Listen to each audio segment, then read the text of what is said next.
It was 3:03 p.m., and my office phone rang. I picked it up, and I heard two questions. Do you have a tux, and can you get to Hollywood by 5 p.m.? And I grew up watching Ghostbusters a lot. And there's one piece of wisdom that sticks with me in my heart to this day. If someone asks if you're a god, you say yes. You say yes. And so I was on the phone and I said yes. I was being invited to a special event, an AFI event, the American Film Institute, where they were honoring John Williams. And I was going to be asked to be at the table that AT&T had bought at this event. Now, the person calling me was the CEO of my company, and she wanted me to be there because AT&T was considering acquiring the company that had acquired the company that had acquired the company that bought my company the year prior. And I realized that corporate acquisition strategy isn't why you were here today, but here's why that matters to me.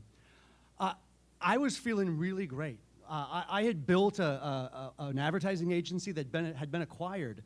I had recently been named a top 40 under 40 by Advertising Age magazine. I had so much good vibe coming my way that had you asked if I was a god, I might have said yes. I was being handpicked to join this table to glad hand AT&T, a multi-billion-dollar international company, to buy us. And so I was a god, but I was a late god. So I had to jump in my car and get to my house, throw my tux in the car, and get to Hollywood to do that 2-mile drive that takes an hour and a half. I was changing in the car. I was pulling my pants on. I was doing the socks thing. I was putting my thing on. I got to the parking lot at the then Kodak Theater, now the Dolby, just down the street in Hollywood, where they host the Oscars, right? And I got to the parking lot with 8 minutes to spare, and I am full sprinting past tourists and knocking people out of the way to get to this booth. I say, hey, I'm Alec McNayr. They give me the ticket, table 3, great. And I was told to be there at 5 o'clock because this was going to be filmed, and the filming would happen right then. And so my butt was going to be in that seat at 5 o'clock exactly. So I open up the doors to the theater. It's decorated incredibly. It's room for thousands of people, and there is not one single person in the room. This event didn't start till 6:30, by the way. But I was told to be there at 5 o'clock, so I was going to be there at 5 o'clock. So I say, hey, table 3, and they say, oh, it's right up front. And the ushers keep pushing me forward and forward and forward, and I get 10 feet from the stage, and that's where my table is. There's no one there. I sit down, I check my phone, I'm checking email, and I see out of the corner of my eye someone pull out a chair, and I hit send, I turn around, I extend my hand to shake hands, and it is Kobe Bryant in a tux. In 1996, I was graduating high school, and they lined up all of the seniors at a stage just like this to say what they were doing the next year after graduation, what school you're going to, or what job you're going to do. And I, because I love jokes, stood up in front of everybody, and I said, I'd like to take this opportunity to declare my eligibility for the NBA draft. Now, Kobe Bryant also did this that same year, only he was then drafted, number 13, and I, shockingly, was not drafted. But we both made our way to Los Angeles. I went to Pepperdine for college, and he played for a team.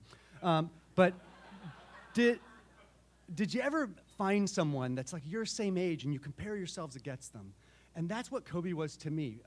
He was my same age. I was just a couple of months older than him.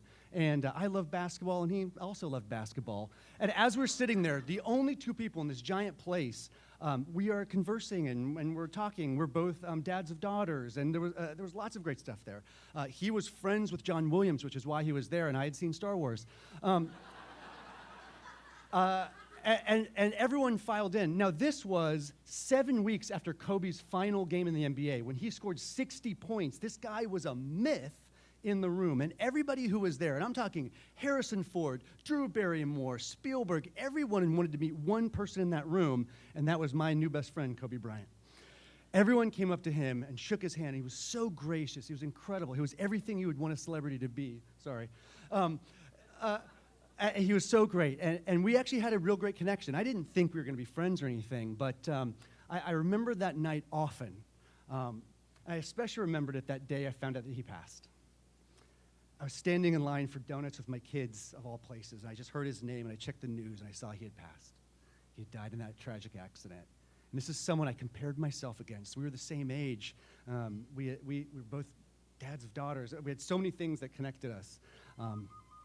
And I thought then, think that I think a lot since then, especially as I think about myself and the way I thought of myself and how I saw my identity through success and things outside of me. John Williams that night accepted the Lifetime Achievement Award, and at the end of his speech, he said, "I want to thank you so much for the kind words and for this great honor. I wake up every day and try to deserve it." Thank you.